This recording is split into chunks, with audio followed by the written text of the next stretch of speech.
Hello everyone, thanks for watching. In this video we're going to be taking it a little easier than normal because I'm slowly getting a feel for what it really would be like living on the road full time. So normally, as you know, if you watch my videos, I'm staying in remote locations, kind of off the grid, away from everyone else, which is my preference. But on this trip, we're in National Parks Campground in Michigan, leaving Eddie here for 4 days. It's going to be kind of home base, and we're going to go explore the area and do some day trips. So sit back, hope you liked the video, and hope you learned something about the beautiful coast of Michigan.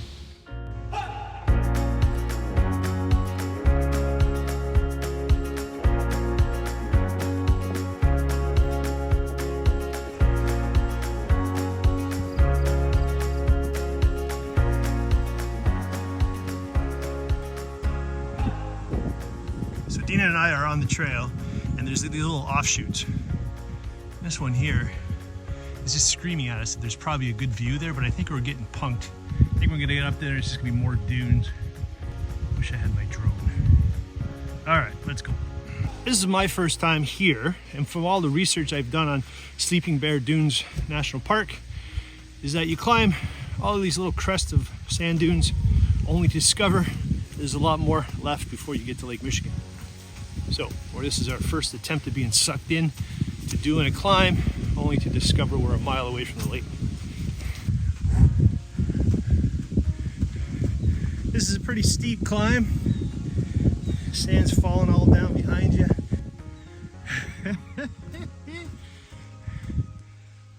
It's like quicksand. Expecting a vista after all that? No. No, you gotta get more sand. You gotta do some more climbing. There's no view for you. No view of Lake Michigan. You get to see this. Is this gonna be the one? Suckers you in. Let's see. The moral of the story is that if you want to get down to the lake, you got some climbing to do.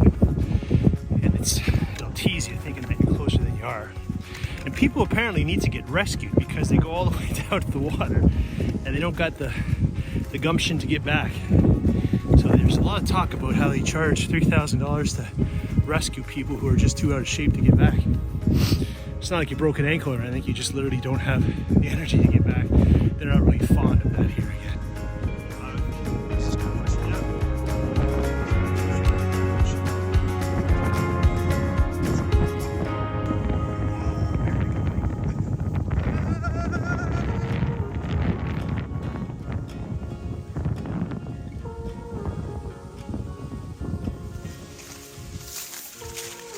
Getting the workout in.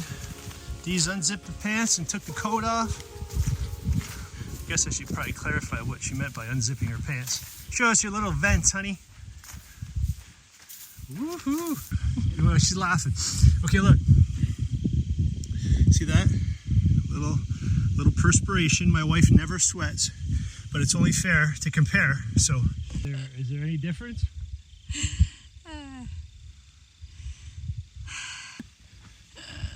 I sweat a lot. I didn't realize these dunes were as big as they are. We're just doing one trend, they just go forever. And walking in sand is a great workout too, because you're just your hips, everything, every step you take, you kind of got to balance yourself. It's like a whole day of yoga.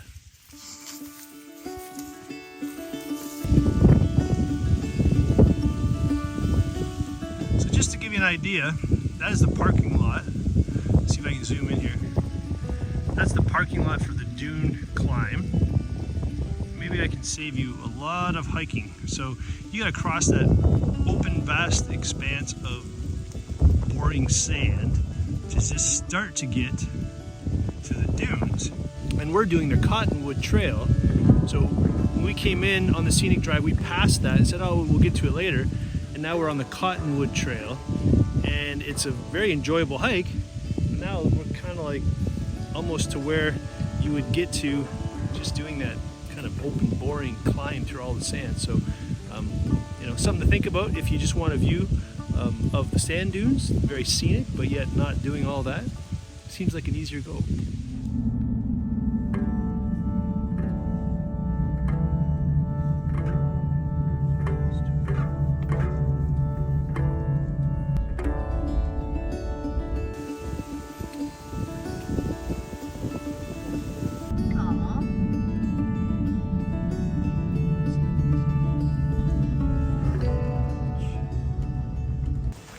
This seems like the busiest stop along the trails. This is number 9. View. Whatever you do, stop and check this out.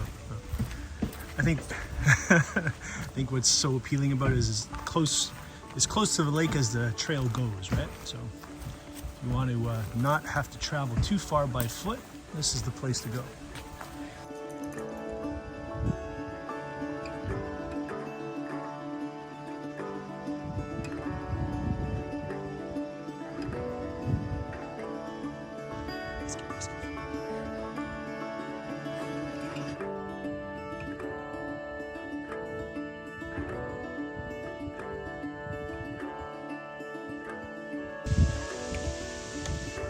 As we were just coming over here, the guy was just coming up, and he generally seemed out of breath, and I think he was in pretty good shape, but he was coming up telling the people that he had just come up from there, and it took him 5 minutes to get down and 25 minutes to climb up.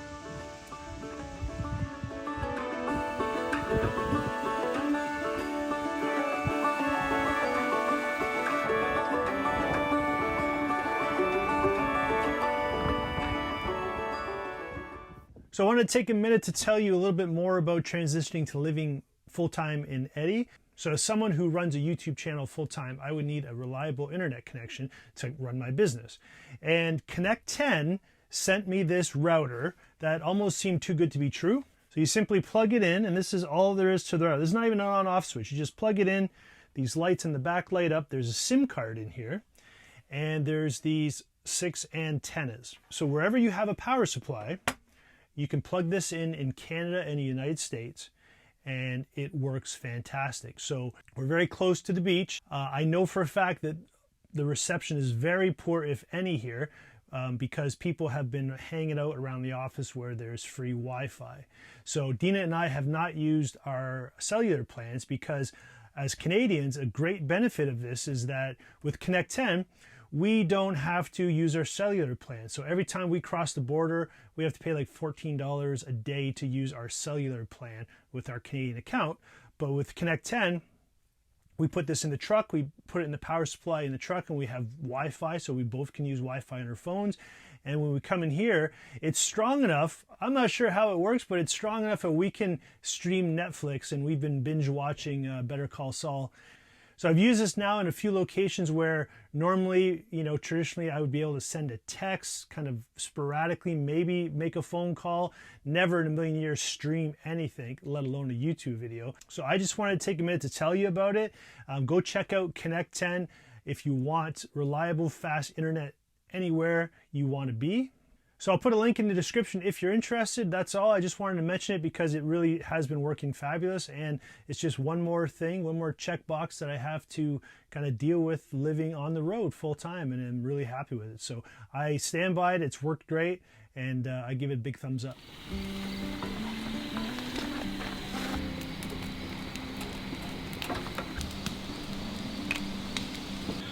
Hard cherry apple cider from Michigan. Famous M22. So we popped into that place earlier, had a little sampling. I'm not a big cider person. Deanna generally likes it. It's actually really good. So the forecast is calling for rain in a couple hours. So we kind of sped up dinner. Deanna's made some nachos. We're gonna sit by the fire, enjoy the weather while we can, and then retreat inside later if it starts to rain. So,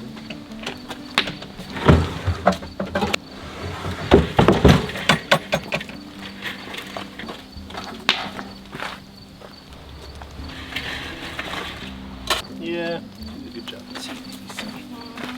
Don't want to lose that. There we go. Look at that, eh? Just starting to rain.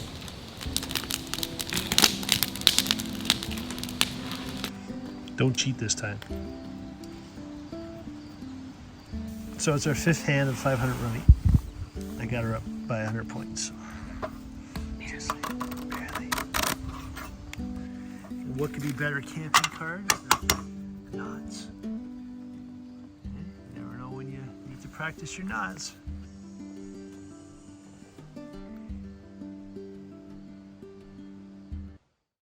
Just a few minutes outside Traverse City is the Vasa single track network, and Deanna and I are here. We're going to unload the bikes and do a little riding. We're a little early before the leaves change their full colors, but you get a taste of it anyways.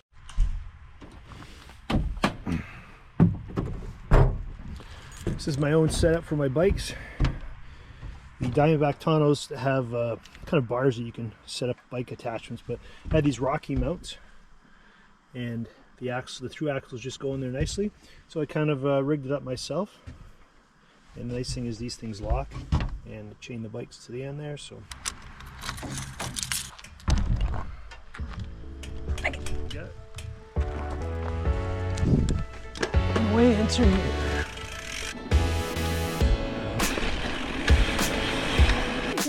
Yeah, it's a nice trail.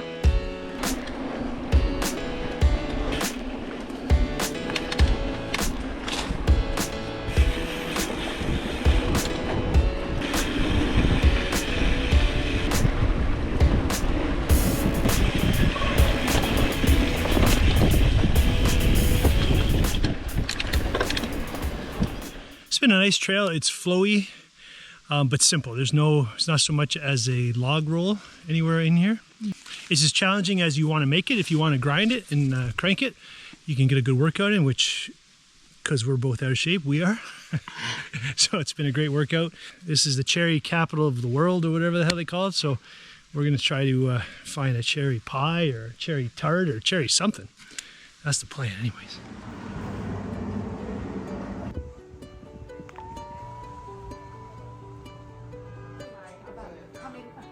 No.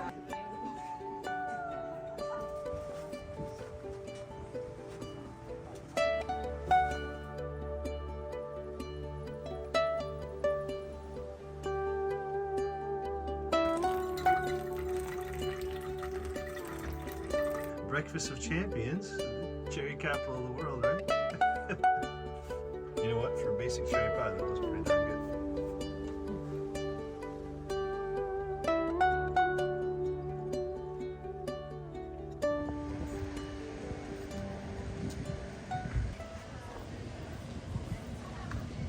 Oh, there we go. That looks like a pretty darn good sandwich.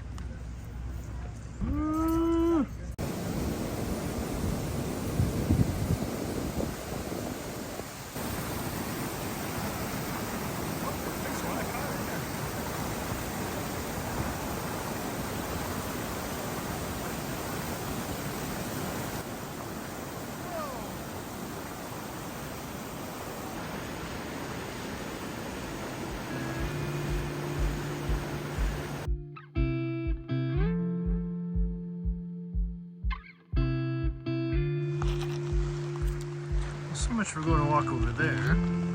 This is the tip of Leelanau State Park, which is nice, but I don't know if it's worth making all the trek out for. You know, there's a little lighthouse to check out, but really not a whole lot besides just a nice little opening here. But this is the lookout, number 5 on the map. Let's see if it was worth it or not.